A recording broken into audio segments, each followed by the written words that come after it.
ኢንጂነር ሁለቱ የኢህአዴግ አባል ድርጅቶች የሆኑት አዴፓና ህወሓት መግለጫ አውጥተዋል የሁለቱ መግለጫ እንግዲህ አንዱ ሌላውን የሚኮንን ነውና እርሶ እንደ የሁለቱን መግለጫ እንዴት አዩት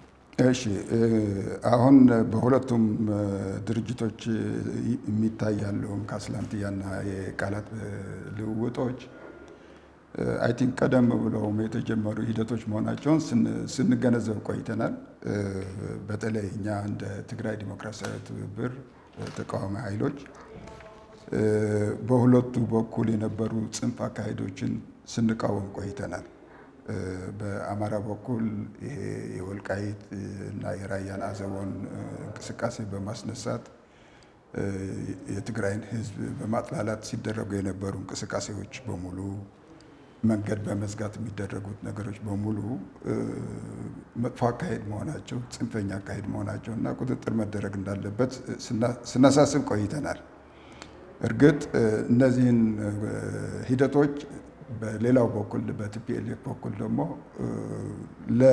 በስልጣን ለመቆየት የራሱን እድሜ ለማራዘም ሲጠቀምባቸው እንደቆየና እነዚህን ነገሮች ለማባባስ ለመፍታት ሳይሆን ቅራኔዎችን ለማባባስ እየሞከረ መሆኑን ስናሳይ ቆይተናል በሁለቱም በኩል ሲደረጉ የነበሩ አካሄዶች መልካም አልነበሩም መጥፎ ነበሩ አሁን በቅርቡ የተፈጠረው በአዴፓ በተለይ ሂደቱ ይሄ ሂደት ምንም መፍትሄ ሊሆን እንደማይችል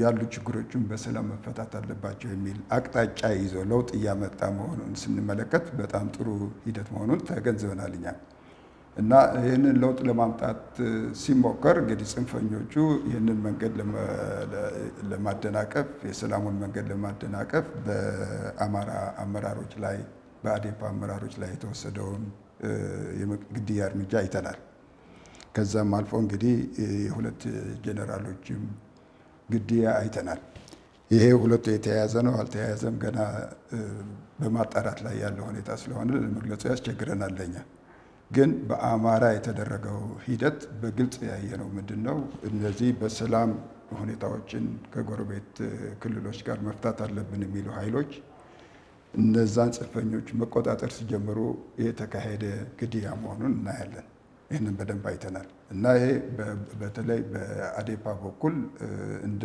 አዎንታዊ እርምጃ ነው የምንወስደውኛ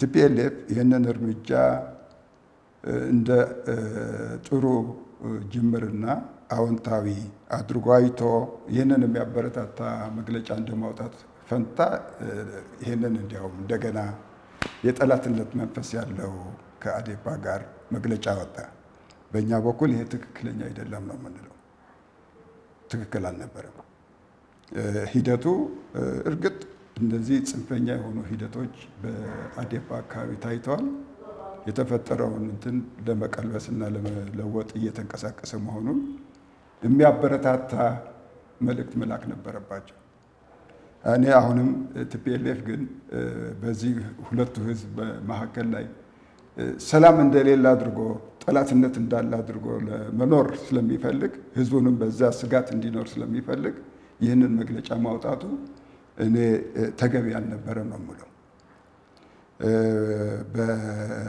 በአዴፓ የተደረጉ ጥፋቶች አሉ በቲፒኤልኤፍም የተደረጉ ጥፋቶች አሉ እነዚህ እንግዲህ ወደ ሰላም የሚመጡበት ሁኔታ መፍጠር አለባቸው ያን ነበር እኛ የምንቆጠቁተው እስካሁን ድረስ የምንወተውተው እና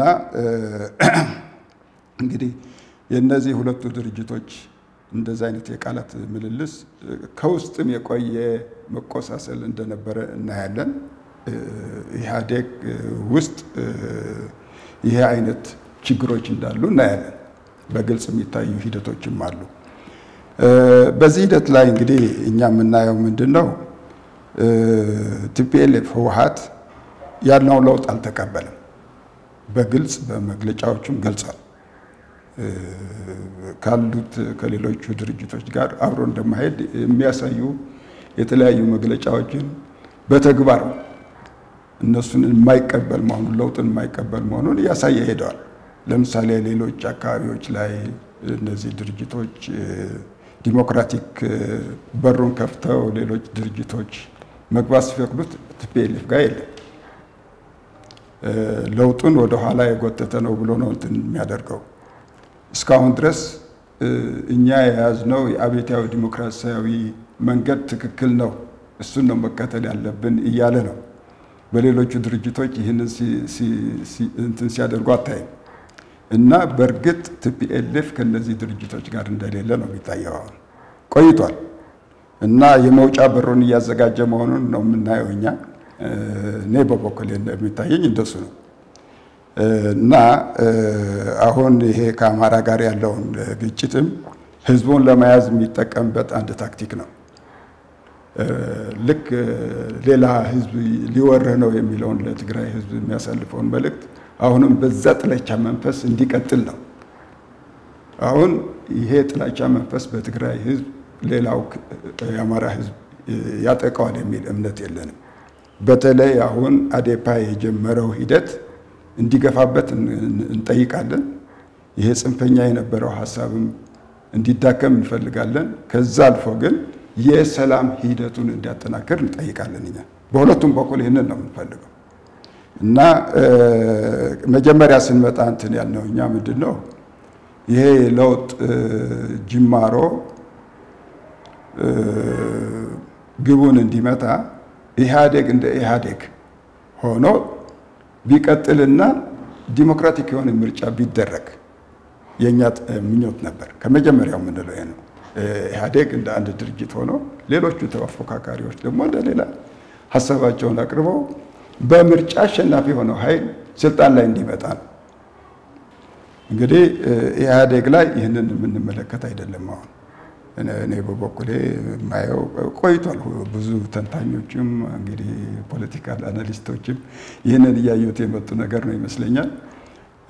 ኢህአዴግ ውስጥ ሁሉም በአንድ ላይ እንዳልሆኑ ነው የሚታየው። በተለይ ቲፒኤልኤፍ ከዛ መስመር እንደወጣ ነው እና አሁን እኔ ይሄ ሁለቱም እንትን አቁሞ በሰላም የሚደራደሩበት ሁኔታም ካለ የሚነጋገሩበት ሁኔታ ቢፈጠር መልካም ነው እላለሁ።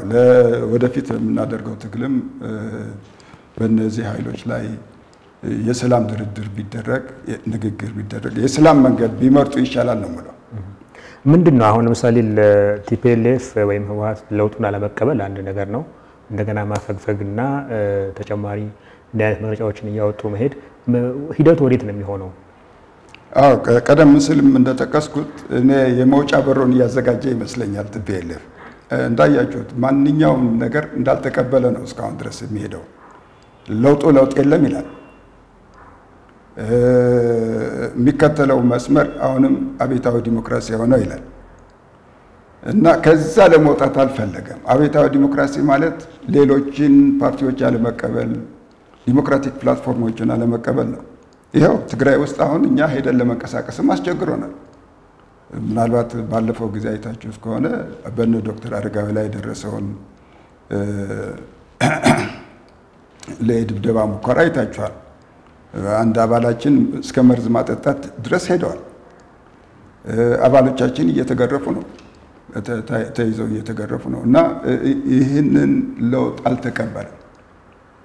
ስለዚህ ይሄ መውጫ በሩን እያዘጋጀ ይመስለኛል። እኔ በትክክል እንትን ካየ ነው። በአሰራር ደረጃ እንደ ቲፒኤልኤፍ ዲሞክራቲክ ሴንትራሊዝም የሚያምን ድርጅት የለም። እንደዚህ አይነት ችግሮች ሲኖሩ በራሳቸው በኢፒአርዲኤፍ ውስጥ ሊፈቱት ይችላሉ። እነሱም በአስተዳደር ውስጥ በአመራሩ ውስጥ ናቸው እና ይህንን ችግር በዚያ ሊፈቱት ይችሉ ነበር። እንዲያውም እስቲ ስትሬንጅ አሁን እንደዚህ አይነት ነገሮች ውስጥ ልዩነታቸው ወደ ውጭ የሚወጣው ቶሎ ብሎ ለመጀመሪያ ጊዜ ነው እና ይህንን መፍታት ሞክረዋል ወይ? እዛ ውስጥ ለምን ለመፍታት አልሞከሩ? ካልሞከሩ እንግዲህ ኦልሬዲ ስፕሊቱ ተፈጥሯል ማለት ነው። አሁን እንግዲህ ቀደም ሲል እርሶም ለመግለጽ እንደሞከሩት ኢህአዴግ ውስጥ ብዙ ጊዜ በጣም ሚስጥራዊ የሆነ ድርጅት ነው። የፓርቲ ዲሲፕሊን የሚባል ነገር አለ። ጥብቅ የሆነ አሰራር ነው ያለውና አሁን ግን የውስጥ ችግሮችን በውስጥ ተነጋግሮ ፈቶ ብዙ ጊዜ በመግለጫዎች ሸፈንፈን አድርጎ የማውጣት ሁኔታዎች ነበሩ። አሁን የሚታየው እንደዚህ በመግለጫ የመወራወር ድንጋይ የመወራወር ነገር ምንድነው አጠቃላይ እንደ ኢህአዴግ እንደ ፓርቲ ቀጣይነት ባለው ሁኔታ ምንድነው የሚኖረው አንድምታ በርሶ እይታ? ወይ እኔ አሁን እንደማየው እንደ ኢህአዴግ እንደ ፓርቲ እንደነበረው ማለት ነው አራቱን ድርጅቶች ይዞ የሚሄድ መስሎ አይታየኝም። አሁን የቲፒኤልኤፍ ጉዞ ቆይቷል ከወጣ ከዛ መስመር በግልጽ ወጥቻለሁ ብሎ አልወጣም እንጂ ይህንን ለማስተማመም እየሞከሩ ይመስለኛል። እና ኢህአዴግ ያለ ቲፒኤልኤፍ ሊቀጥል ይችላል። ቲፒኤልኤፍ ራሱ ሊወጣ ይችላል ወይም እነሱ ገፍተው ሊያስወጡት ይችላሉ። በአካሄድ ደረጃ ካየነው ማለት ነው። እና እንግዲህ የወደፊት የኢህአዴግ መንገድ እንዴት ይመስላል የሚለው አብረን የምናየው ነገር ነው ይመስለኛል። በአካሄድ ደረጃ ግን ቲፒኤልኤፍ አሁን ከሌሎቹ ጋር እንደሌለ ነው የማውቀው የሚታየኝም። በአቋምም ደረጃ ከነሱ ጋር አይደለም። አሁን በሁሉም ለውጥ የለም ይላል። ይህንን ለውጥ አልተቀበለውም። ትግራይ ውስጥ የለውጡ ሂደት እንዲታይ አይፈልግም። ብዙ የተለያዩ ነገሮችም በመንገድ ላይ የምናያቸው ነገሮች አሉ። እስከ የመገንጠል አይነት ጥያቄዎችም በህዝቡ ያነሳሱ እንዳሉን እናያለን። እና ቲፒኤልኤፍ ወዴት ይሄዳል የሚለው እንግዲህ መጨረሻ ወዴት እንደሆነ አላውቅም። ግን ከኢፒአርዲኤፍ እየወጣ መሆኑ የሚያጠራጥር ነገር አይመስለኝም። አሁን ያለንበት እንግዲህ የፌዴራሊዝም ስርዓት ነው። ህወሓት ለምሳሌ ከኢፒአርዲኤፍ ወጣ እንበልና ሌሎች ፓርቲዎች በትግራይ ውስጥ መንቀሳቀስ አልቻሉም። ከዚህ በኋላ ምንድነው የትግራይ ፖለቲካ የሚሆነው በዚህ አካሄድ? እንግዲህ ይሄ የሚታየን ፌደራል መንግስቱ ምን አይነት ጫና ያደርጋል የሚለው ጥያቄ ላይ ነው። እንግዲህ ይህንን ለውጥ ካልተቀበለ አንድ ሪጅን ምን አይነት ጫና ሊያደርግ ይችላል የሚለው አጠያያቂ ጥያቄ ነው። ገና መልስ ያላገኘንለት ነው። በበኩላችን እንግዲህ ይሄ ያለ ኪሳራ ወይም ያለ ጫና የሚሆን ነገር አይመስለኝም። እንግዲህ ከፌደራል ገቨርንመንት ጋር ያለ ኮንትራክት አንተም መፈጸም ያለብህ ነገሮች ሊኖሩ ይገባል ማለት ነው። ይህንን ኮንትራክት ካላሟላ እንግዲህ የሚፈርሱ ነገሮች እየመጡ ሊታዩ የሚችሉ ነገሮች ሊኖሩ ይችላሉ እና ምን አይነት እርምጃዎች ሊሆኑ ይችላሉ በጊዜ የምናያቸው ይሆናል። ግን ይሄ ፌደራል ገቨርንመንቱ በትግራይ ላይ ጫና የማድረግ እርምጃዎች እንደሚወስድ እኔ አልጠራጠርም። እንግዲህ ከዚህ ማድረግም አለበት። በሌሎቹም የታዩ ነገሮች አሉ። ምን አይነት እርምጃዎችን ይወስዳል እንግዲህ አብረን የምናየው ይሆናል። የተለያዩ ነገሮች ሊኖሩ ይችላሉ እና እኔ እንግዲህ በዚህ ሂደት ላይ ያው ቲፒኤልኤፍ እንደ እምቢተኛ አይነት ድርጅት ሆኖ ነው የሚታየኝ በአሁኑ ሂደት ላይ። ህይወቱንም ለማራዘም ጠላትን ይፈጥራል። የግድ ጠላቶች መጡበት ለማለት ህዝቡን ለማወናበድ ይሞክራል እና ይሄ ሁኔታ እንግዲህ ፌደራል መንግስቱ እንዴት እንደሚይዘው ገና አብረን የምናየው ይሆናል። ግን እኔ እንግዲህ ይሄ ኮንትራክት በሁለቱም በክልልና በፌደራል ያለው ኮንትራክት አንዱን ማሟላት የግድ ይላል እና ወደፊት የምናየው ይሆናል ነው የምለው። እንግዲህ እንደው አሁን ከህወሓት ማፈግፈግ ባለፈ ራሱ ኢህአዴግ እንደ ፓርቲ እንደ ግንባር አጠቃላይ ሁኔታውን እንደው በአሁኑ ሰዓት ሲታይ ጤናማ ነው ወይ ብሎ ማለት ይቻላል? እንደው በእናንተ እይታ እንደው ስትገመግሙት እንዴት ታዩታላችሁ? እንደው እንደ አንድ የአገር ውስጥ የሚንቀሳቀስ ፓርቲ ጤናማ ማለት ምንድነው? እንግዲህ ውስጡ ላይ እንደዚህ አይነት ችግሮች አሉበት። ይሄ አንድ ችግር ነው። እርግጥ ይሄ አሁን የታየው የለውጥ ሂደት የፕሮግራም ልዩነት የአስተላለፍ ልዩነትም ያመጣል እኮ። ኢህአዴግ እንዳለውም ይቀጥላል የሚል እንትን የለኝም እኔ። አሁን እንደምናየው እኮ የፕሮግራምም ልዩነቶች አሉ። ቲፒኤልኤፍ ዘ ኦንሊ ድርጅት አሁን በኢትዮጵያ ውስጥ አብዮታዊ ዲሞክራሲ የሚያቀነቅነው እሱ ብቻ ነው። ሌላ ድርጅት የለም እንደዚህ በኢትዮጵያ ውስጥ እና እሱን እያቀነቀነ ለብቻው የቆመ ኃይል አለ። እሱን የማይከተል ከሆነ ደግሞ ማንኛውም ነገር ወደ ጥፋት ነው ብሎ የሚያምን ነው። በአመለካከቱ ራሱ አይዲዮሎጂው ነው ማልቲ ፓርቲ ሲስተሞችን አያምንም፣ አይቀበልም። የኔ ላይን የኔ መስመር ነው ትክክል ብሎ ነው የሚያምነው። እና አሁን ያለው ሂደት ለቲፒኤልኤፍ የሚመች አይደለም። ለዚህም ነው እኮ ተቃዋሚ ትግራይ ውስጥ አይፈቅድም። ይሄ ሁሉ እንትን የምናየው በዛ መልክ ለመቀጠል ነው የሚፈልገው። ይህን አካሄድ የኢትዮጵያ ሕዝብ አንፈልገውም ብሎ አብዮት አካሂዶ ለዚህ አሁን ያለው ለውጥ የገፋፋው ይሄ ነው። 27 ዓመት እኮ ገዛ በዚህ መንገድ አንፈልገውም ተባለ፣ ወደቀ። እና አሁን ይሄ ሙጥኝ ብሎ ትግራይ ውስጥ አሁን ይዞት ያለ ይሄ ነው። እና እኔ ኢህአዴግ ድርጅት እንደ ድርጅት አንድ ነው አንልም። ጤናማ ሊሆን ይችላል ላይሆን ይችላል። እንግዲህ እሱን በሂደት የምናየው ነው። እስካሁን ድረስ እኛ እንደ ተቃዋሚዎች ይህንን ዲሞክራቲክ ፕላትፎርም ፈቅዶ በመስራት በመተግበር ላይ ይታያል። እንቅፋት እያደረገ አይደለም። እና በዚህ ሂደት ላይ እስከቀጠለ ድረስ ለኛ ጥሩ አካሄድ ነው ብለን ነው የምናምነው። ጥሩ እንግዲህ ምንድነው አሁን እንደዚህ አይነት በአገርም በሚመራ ገዢ ፓርቲ ውስጥ ባሉ አባል ድርጅቶች ውስጥ እንደዚህ አይነት ነገር ሲፈጠር አገራዊ አንድምታ ወይም ኢምፕሊኬሽኑ ምንድነው ብለው ያስባሉ በእርሶ እይታ? አሁን እንግዲህ ቀደም ብዬም እንደገለጽኩል እኛ እንደ ተቃዋሚ ይሄ ነገር ለውጡ ስሙዝ ሆኖ እንዲሄድ ኢህአዴግ እንደ አንድ ድርጅት ቢቀጥል ደስ ይለን ነበር። ይሄ አገራዊ ኃላፊነት ወስዶ ይህንን የተጀመረው ለውጥ እስከ መጨረሻ ድረስ እንዲገፋው እንፈልግ ነበር። ካልሆነ ግን እንግዲህ እነዚህ የጋራ አመለካከት ያላቸው ለውጡን እንደግፋለን የሚሉ ኃይሎች በጋራ ሆነው ቢቆሙ ደስ ይለናል። ከዚህ ውጪ የሆነ ኃይል ሊወጣ ይችላል፣ ይወጣል። ምንም ልናደርገው አንችልም። ኃላፊነታቸው እንግዲህ ይህንን ለውጥ ማስቀጠል ነው የምንለው እኛ። አንደኛ በአገሪቱ የነበረው በዚህ የለውጥ ሂደት ምክንያት የተነሱ የተለያዩ ግጭቶች አይተናል። እነሱ አሁን መልክ እየያዙ እየቀነሱ መሄዳቸውን እያየን ነው። እንዲያውም በአብዛኞቹ አካባቢዎች፣ ክልሎች አሁን ይሄ የሰላም ሙከራዎች ህዝብ ከህዝብ ጋር ሰላም እንዲያደርግ በሰላም እርቅ እንዲፈታ የሚደረጉ ጥረቶች ጥሩ ውጤቶች አሳይተዋል። ሶማሌ ኦሮሞና በሳውዘርን እንትኖች ሪጅኖች የታዩትን ለውጦች እናያለን። በአማራና በኦሮሞ የተከሰቱት ግጭቶች በሰላም ሲፈቱ እያየን ነው። እና እንደዚህ አይነት ሂደቶቹ አዎንታዊ ናቸው።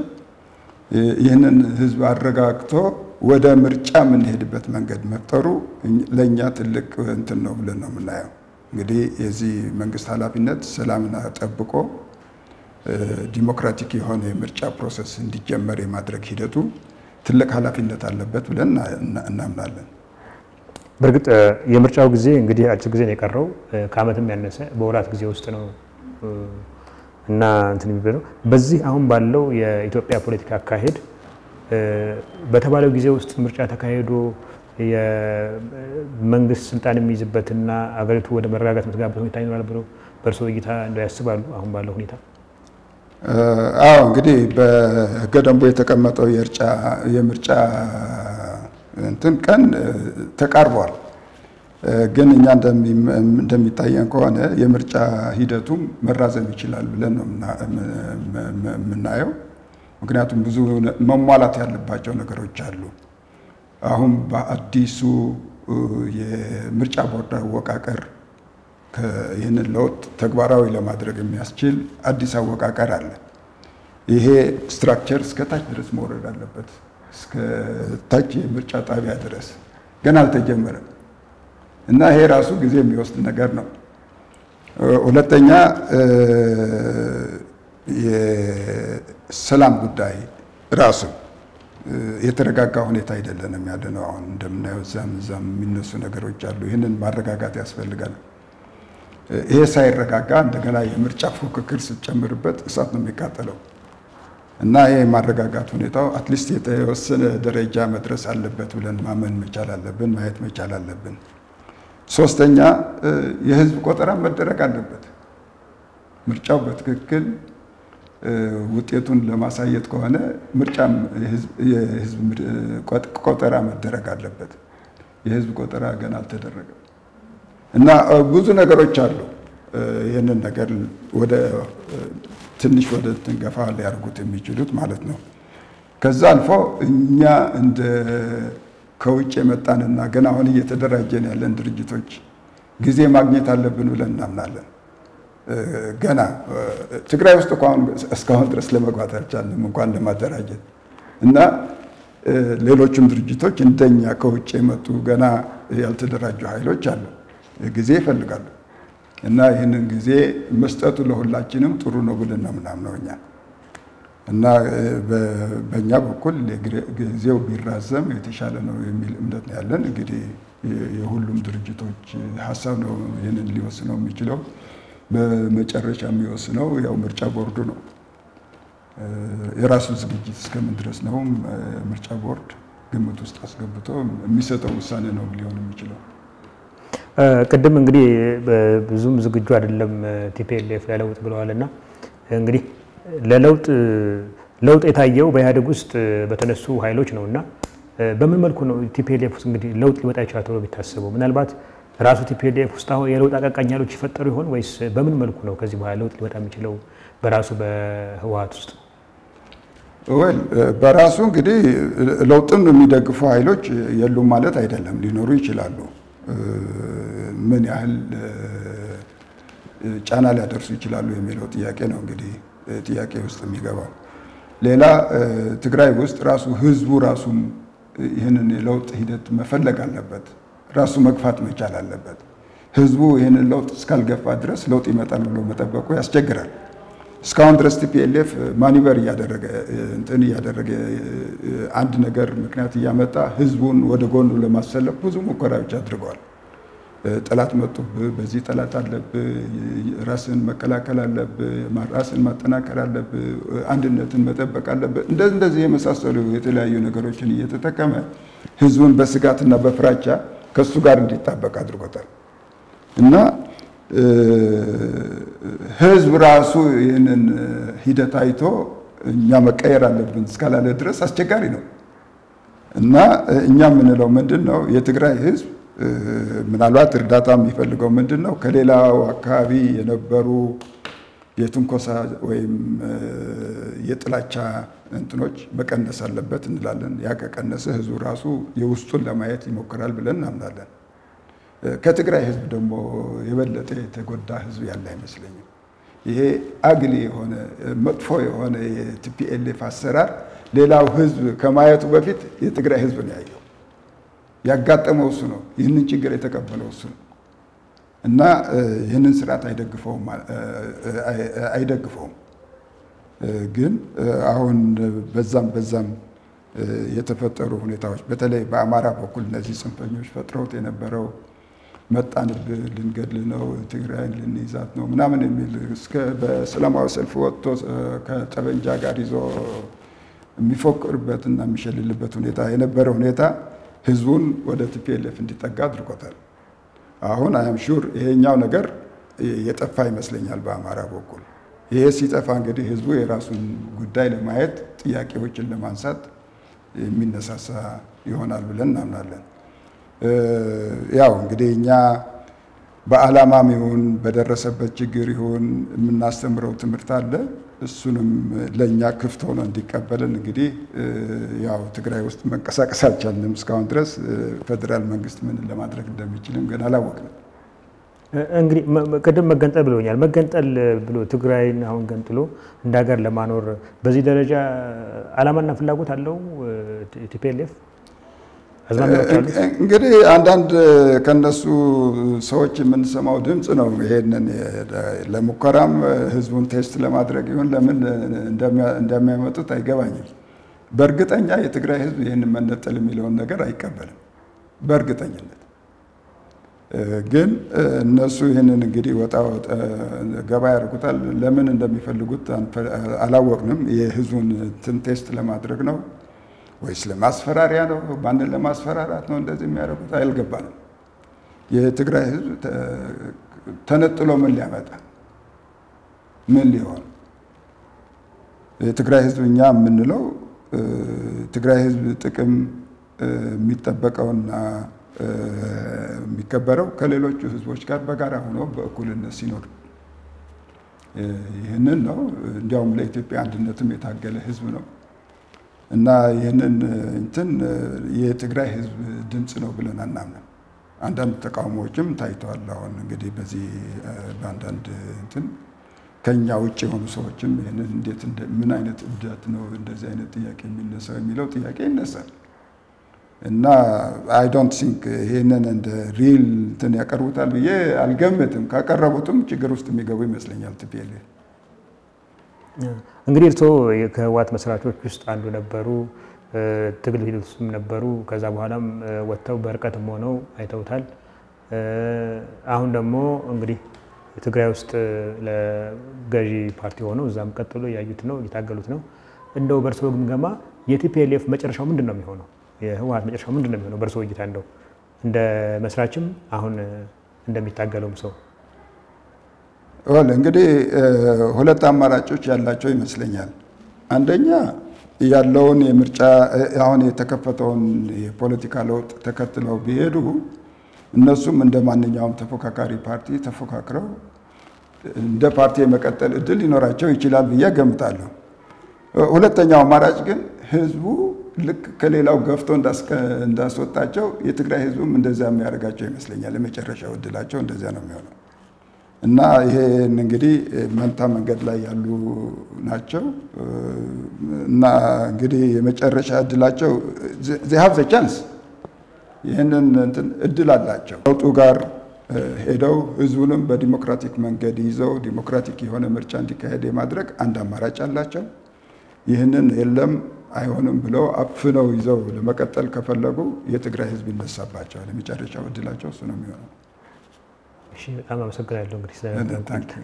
እኔም አመሰግናለሁ የተለያዩ የኢትዮጵያ ዜናዎችን ትኩስ መረጃዎችን የመዝናኛ ፕሮግራሞችንና ልዩ ትንታኔዎችን ለማግኘት ሰብስክራይብ ያድርጉን እናመሰግናለን አንድ አፍታ ሚዲያ